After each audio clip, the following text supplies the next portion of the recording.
The Prime Minister insisted the updated immigration agreement would work in the best interests of both France and the UK. UK officials said the cash would go towards high-tech kits such as carbon dioxide monitors and heartbeat monitors to find stowaways hidden in vehicles bound for Britain. The money will also be spent on more traditional security measures, like fencing and new CCTV systems to prevent ports like Calais becoming what Mr Macron has branded a backdoor to Britain. Part of the sum will go towards relocating people away from Channel ports in an attempt to stop another migrant camp like the jungle from forming as it did in Calais in 2015. AFPBREAKING Britain is to pay France £44.50 to pay for border security. Commitment forms part of an updated immigration treaty agreed between Mrs May and Mr Macron known as the touquet agreement. The treaty allows Britain to carry out its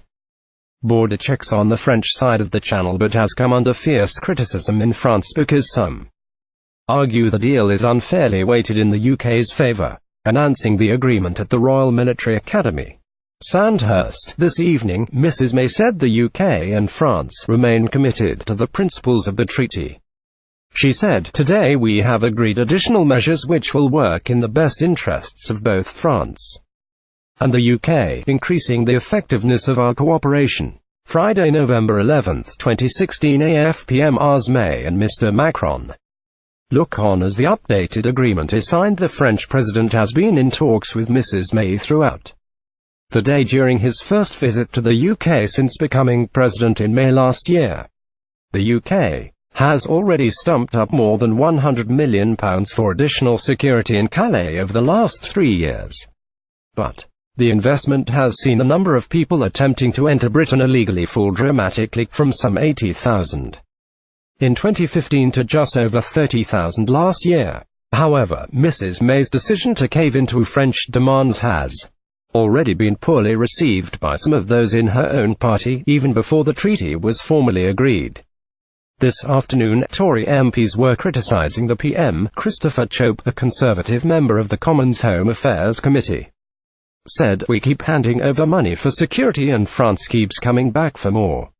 Enough is enough. They keep holding US to ransom." It has been suggested that this is a price we need to pay for a trade deal with the EU, but it certainly raises a lot of questions. Andrew Bridgen, Tory MP for North West Leicestershire, said, "We should send a bill to Angela Merkel, who invited the world into a borderless Europe, and as part of their agreement, Britain could also commit to taking more child refugees from France as part of its commitment to resettle 480 unaccompanied children under the DUB scheme," the Press Association has reported.